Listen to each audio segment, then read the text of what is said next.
टक टक की आवाज से रानो चिड़िया की आँख खुल जाती है। मम्मा कोई पेड़ काट रहा है, मैं बाहर जाकर देखती हूँ। मम्मा चिड़िया घर से बाहर जाती है। जिस पेड़ पर रानो चिड़िया का घर था, उस पेड़ की एक बड़ी डाल को कालू कौवा काट रहा था। कालू कौवे रुक जाओ, क्यों काट रहे हो इस पेड़ को? देख रहे हो इस पर घर है मेरा। मुझे ठंड लगती है, इस पेड़ की ये बड़ी डाल मेरे घर में धूप आने से रोकती है। ऐसे कहते हुए कालू कौवा फिर से अपना कुल्हाड़ा चलाना शुरू करता है। कौवे रुक जाओ, अगर ये पेड़ कमजोर हो गया तो मेरा घर भी गिरकर टूट जाएगा। लेकिन कालू कौवा था कि अपने काम में लगा हुआ था। पेड़ की बड़ी शाख टूटकर धड़म से नीचे गिरती है। लो हो गया, अब सूरज की धूप सीधी मेरे घर में जाएगी। कौवा कुल्हाड़ा उठाकर अपने घर चला जाता है।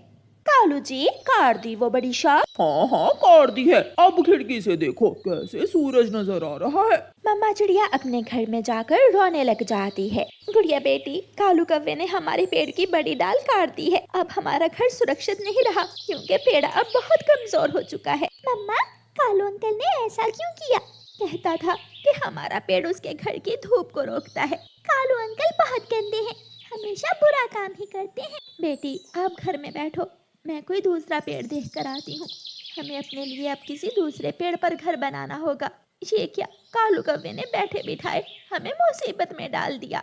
मम्मा चिड़िया अपने घर से निकलती है। तोते भैया, कालू कौवे ने मेरा पेड़ काट दिया है, मैं किसी दूसरे पेड़ पर अपना घर बनाना चाहती हूँ। क्या आपके पास कोई दूसरा पेड़ है? रानो चिड़िया, ये पेड़ जिस पर मेरा घर है ये बहुत बड़ा पेड़ है, तुम इसी पेड़ पर अपना घर बना लो। ये सुनकर रानो चिड़िया बहुत खुश होती है। मैं अभी अपने घर से अपनी बेटी को लेकर आती हूँ और हम इसी पेड़ पर अपना नया घर बना लेती हैं। मम्मा चिड़िया खुशी खुशी अपने घर वापस जाती है। कालू कौवा उड़ता हुआ जा रहा था कि तेजी से जाते हुए तोते के पेड़ से टकरा जाता है और गिर जाता है। ये पेड़ बढ़ा हुआ है, इसे काटना होगा। ये पेड़ किसी दिन मेरे पंख तोड़ देगा। दोष तुम्हारा है, पेड़ का नहीं। तुम देखकर उड़ा करो। मैं अभी बताता हूँ तुम्हें दोष किसका है। कालू कौवा गुस्से में घर जाता है और अपना कुल्हाड़ा उठाता है। कालू जी, क्या हुआ? बहुत गुस्से में हो? तोते का पेड़ मेरे पंख से टकरा गया, मैं उसे काटने जा रहा हूँ। उसे जड़ से ही काट दो, एक दिन वो पेड़ मेरे पंख से भी टकराया था। कालू कौवा जाकर तोते का पेड़ काटना शुरू कर देता है। कालू कौवे, रुक जाओ, ऐसा ना करो। ये पेड़ गिरा तो मेरा घर भी गिरकर टूट जाएगा, सब खत्म हो जाएगा। पीछे हट जाओ वरना आग लगाऊंगा। कालू किसी की नहीं सुनता और तोते के पेड़ को काटता रहता है। आहिस्ता आहिस्ता पेड़ गिरता है और साथ ही तोते का घर भी गिरकर टूट जाता है। अब मैं यहाँ से सीधा जा सकता हूँ, कोई दिक्कत नहीं अब मुझे। तोता वहाँ बैठकर रोने लग जाता है। गुड़िया बेटी, चलो मेरे साथ चलो, मैंने पेड़ देख लिया है, हम तोते के पेड़ पर ही अपना घर बना लेंगे। मम्मा, क्या आपने तोते अंकल से पूछ लिया है? हाँ बेटी, मैं वहाँ से ही आ रही हूँ। मम्मा चिड़िया अपनी बेटी को साथ लेकर अपने घर से निकलती है। दूर से ही तोते का पेड़ और घर गिरा हुआ देखकर मम्मा चिड़िया और तेज उड़ती है। तोते भैया, ये क्या हुआ? किसने किया ये सब? जिसने आपका पेड़ काटा वो कालू कौवा उड़ता हुआ जा रहा था कि मेरे पेड़ से टकरा गया और गुस्से में आकर मेरा पेड़ ही काट दिया उसने। वो अब बहुत बढ़ गया है तोते भैया, अब हम इस जंगल में नहीं रहेंगे, हम ये जंगल छोड़कर दूसरे जंगल चले जाएंगे। मैं भी ऐसे पक्षियों के साथ नहीं रह सकता। तोता, रानो चिड़िया और उसकी बेटी गुड़िया वो सब दूसरे जंगल की तरफ चल देते हैं। सफर लंबा था, इसलिए शाम तक वो सब उड़ते उड़ते थक जाते हैं और एक जगह वो सब रुक जाते हैं। तोते भैया, आज की रात हम सब इसी जगह गुजारते हैं, बाकी का सफर हम कल करेंगे। लेकिन मम्मा, घने जंगल में घर के बिना हम कैसे रहेंगे? हाँ बेटी, मुश्किल तो है, लेकिन हमें रातों गुजारनी ही है। वो सब पेड़ की एक डाल पर बैठ जाते हैं। आधी रात को एक खतरनाक उल्लू वहाँ आ जाता है, जिसे देखकर वो सब डर जाते हैं। आज इस रास्ते पर जो कोई भी आएगा मैं उसे छोड़ूंगा नहीं, यहाँ बैठकर मैं इंतजार करता हूँ। रानो चिड़िया, अब क्या होगा? चुप करके बैठ जाओ, कुछ नहीं होगा। वो सब अपनी सांस रोककर चुप करके बैठ जाते हैं। आज फिर खाली हाथ ही वापस जाना होगा, यहाँ कोई नहीं आएगा। वो उल्लू वहाँ से चला जाता है और चिड़िया की जान में जान आती है। सुबह हो जाती है। रानो चिड़िया, उसकी बेटी और तोता बाकी का सफर शुरू करते हैं। वो सब दूसरे जंगल पहुंच जाते हैं। तोते भैया, ये जंगल ठीक है, यहाँ कोई कालू कौवा भी नहीं है, हम अपना काम शुरू करते हैं। फिर वो सब अपने लिए घर बनाना शुरू करते हैं। उधर पिछले जंगल में कालू कौवा सभी पेड़ काटे जा रहा था। एक दिन वो कबूतर का पेड़ भी काट देता है। जालिम कौवे, तुमने चिड़िया और तोते का पेड़ भी काट दिया और आज मेरा भी। एक दिन तुम जरूर पछताओगे अपने किए पर। जा जा, चला जा यहाँ से, वरना मार मार कर तेरे पंख तोड़ दूंगा। रोता हुआ कबूतर वहाँ से चला जाता है। कबूतर भी उड़ते उड़ते चिड़िया और तोते के पास पहुँच जाता है। चिड़िया, उसने मेरा पेड़ भी काट दिया है। कबूतर भैया, आप हमारे साथ इसी घर में रहें, आपको अपने लिए नया घर बनाने की जरूरत नहीं है। आहिस्ता आहिस्ता जंगल के सारे ही पेड़ कौवा काट देता है और एक शाम आसमान पर बादल छा जाते हैं और तेज बारिश शुरू हो जाती है। कालू जी, जब से हवा शुरू हुई है हमारा घर बहुत जोर जोर से हिल रहा है। ये पेड़ बहुत मजबूत है, कुछ नहीं होगा। थोड़ी ही देर बाद कौवों का घर धड़म से जमीन पर गिरता है और कौवे अपने ही घर के नीचे दबकर मर जाते हैं। वो मदद की गुहार लगाते हैं, बचाओ बचाओ, कोई हमें बचाओ, हमारी मदद करो। लेकिन वहाँ कोई नहीं था जो उनकी मदद करता। वो अकेले थे और अकेले ही उसी घर के नीचे दबकर मर जाते हैं। ऐसे कौवों को दूसरों को तंग करने की सजा मिलती है। रानो चिड़िया की ऐसी कहानियाँ सुनने के लिए YouTube सर्च बार में रानो चिड़िया की कहानी लिखें या फिर ये बटन दबाकर बोलकर कहें रानो चिड़िया की कहानी। दुष्ट कौवा और कौवी बहुत शैतान थे। वो हर समय दूसरे पक्षियों को उल्लू बनाकर उनका भोजन खा जाते। एक दिन हरियाली तोती एक डिब्बे में खिचड़ी बनाकर अपने घर से निकलती है। थोड़ी दूर कौवा और कौवी बैठे हुए थे। वो हरियाली को देखते हैं। कालू जी, वो देखो, हरियाली तोती डिब्बे में कुछ लेकर जा रही है। हाँ गोरी, चलो जाकर उसे उल्लू बनाते हैं और उसका भोजन लेकर खा लेते हैं। कौवे हरियाली तोती के पीछे जाते हैं। रुको रुको हरियाली, रुको। हरियाली तोती रुक जाती है और एक पेड़ पर बैठ जाती है। क्या हुआ कौवे और कौवी, मैं बहुत जल्दी में हूँ, तुमने मुझे क्यों रोक लिया? हरियाली, इस डिब्बे में क्या है? इस डिब्बे में खिचड़ी है। मैं ये खिचड़ी पहाड़ों पर अपने मिट्ठू के लिए लेकर जा रही हूँ। हम भी पहाड़ों पर ही जा रहे हैं। हमने घर में बिरयानी बनाई है, मगर अफसोस हमारे पास नमक नहीं है। अगर नमक मिल जाता तो कुछ बिरयानी तुम भी ले जाती अपने और अपने पति के लिए। बिरयानी तो मेरे पति को बहुत पसंद है। मैं अभी घर से थोड़ा नमक लाकर आपको देती हूँ। रुको हरियाली, ये डिब्बा तुम यहीं रख जाओ, इतना बोझ उठाकर जाने की क्या जरूरत है? हाँ, तुमने ठीक कहा सहेली। फिर हरियाली तोती अपना खिचड़ी वाला डिब्बा वहीं रखकर नमक लेने वापस घर चली जाती है। डिब्बा उठाओ और भागे यहाँ से। अब ये खिचड़ी हम अपने घर जाकर खाते हैं।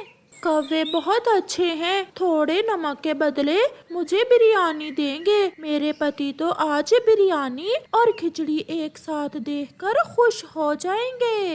हरियाली ऐसा सोचते हुए घर से नमक लेकर जाती है। अरे, ये कौवे कहाँ गए? अभी तो मैं उन्हें यहाँ छोड़कर गई थी। मेरा खिचड़ी वाला डिब्बा भी नहीं है। वो दुष्ट कौवे मुझे उल्लू बना गए। बहुत बुरा किया उन्होंने मेरे साथ। हरियाली बैठकर ऐसे रोने लग जाती है। बहुत मजे की थी खिचड़ी कालू, मैंने ऐसी स्वादिष्ट खिचड़ी पहले कभी नहीं खाई। मुफ्त का माल ऐसे ही स्वादिष्ट लगता है। दूसरे दिन हरियाली तोती चिड़िया को सारी बात बताती है। उन्होंने मुझे नमक लेने भेज दिया और मेरी सारी खिचड़ी ले उड़े। वो कौवे तो अब कुछ ज्यादा ही तंग करने लगे हैं। अब मुझे उनका कुछ करना ही होगा। उन्होंने कुछ दिन पहले लूसी कबूतरी को भी चूना लगाकर उसका भोजन खा लिया था। चिड़िया वहाँ से चली जाती है। चिड़िया कौवों के घर के पास जाकर बैठ जाती है। कौवा और कौवी अपने घर के बाहर बैठे हुए थे। अगर मेरा कोई दोस्त होता तो हम मिलकर खाते, मगर मेरा कोई भी दोस्त नहीं है। अब कौन मेरे साथ मीठा दलिया खाएगा? इससे अच्छा तो था कि मैं ना ही मीठा दलिया बनाती। कालू, कुछ सुना तुमने? हाँ गौरी, चिड़िया का कोई दोस्त नहीं है जो इसके साथ बैठकर मीठा दलिया खाए। फिर कौवे चिड़िया के पास आते हैं। चुप कर जाओ छोटी चिड़िया, क्यों रो रही हो? हम है ना आपके दोस्त, हम खाएंगे आपके साथ मिलकर मीठा दलिया। आप तो कौवे हैं, भला आप एक कमजोर चिड़िया के दोस्त कैसे हो सकते हैं? जंगल के सभी पक्षी बराबर हैं, कौन छोटा कौन बड़ा। चलें, हम समय जाया किए बिना मिलकर दलिया खाते हैं। तो फिर मेरे नए दोस्तों, मेरे साथ मेरे घर चलो। अब मैं इन कौवों को अच्छा सबक सिखाऊंगी। रास्ते में जाते हुए चिड़िया ऐसे सोचती है, चिड़िया दलिया कहाँ है?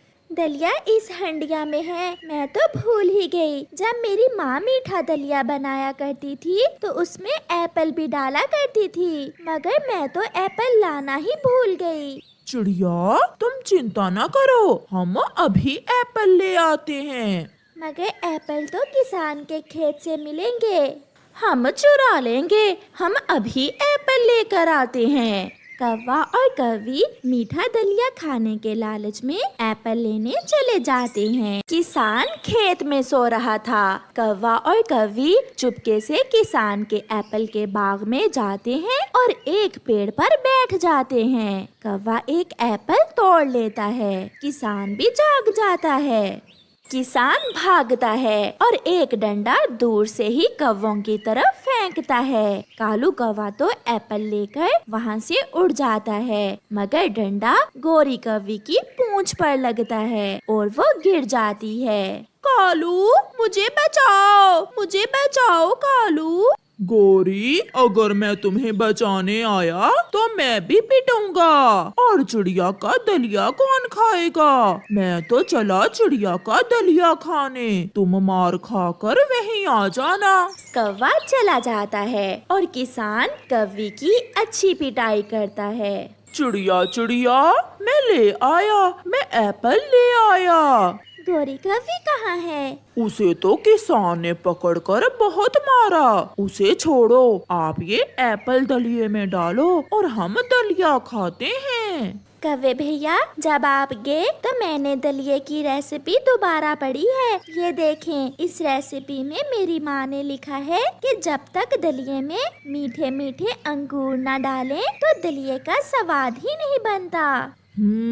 तो ये बात है। आप ये एप्पल काट कर दलिये में मिक्स करें और मैं अभी अंगूर लेकर आता हूँ। कौवा जल्दी से अंगूर लेने चला जाता है। कबूतरी और हरियाली तोती भी चिड़िया के पास आ जाती हैं। देखा, मैंने कैसे उन कौवों को उल्लू बनाया। चलो अब हम ये एप्पल खाते हैं। फिर वो तीनों एप्पल खा लेती हैं। गोरी कौवी भी मार खाकर किसान के खेत से उड़ती है।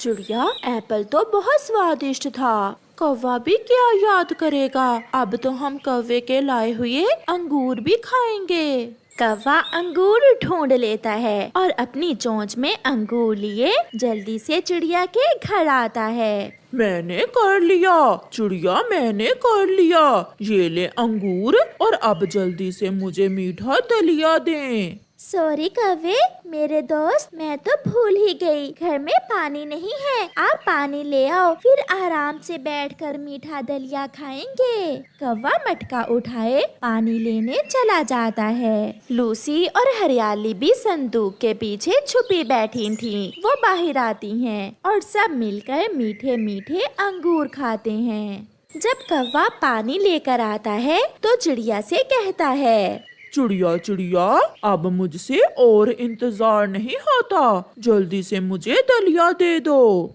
चल भाग यहाँ से, बड़ा आया मेरा दोस्त। दुष्ट कौवे, एक लगाऊंगी। हम सब ने मिलकर तुम्हें उल्लू बनाया, जैसे तुमने मुझे उल्लू बनाया था। कौवा निराश होकर वहाँ से चला जाता है। वो घर जाने से डर रहा था क्योंकि घर के बाहर उसकी पत्नी डंडा लिए उसका इंतजार कर रही थी। प्यारे दोस्तों, इस कहानी से हमें सीख मिलती है कि जैसा करोगे वैसा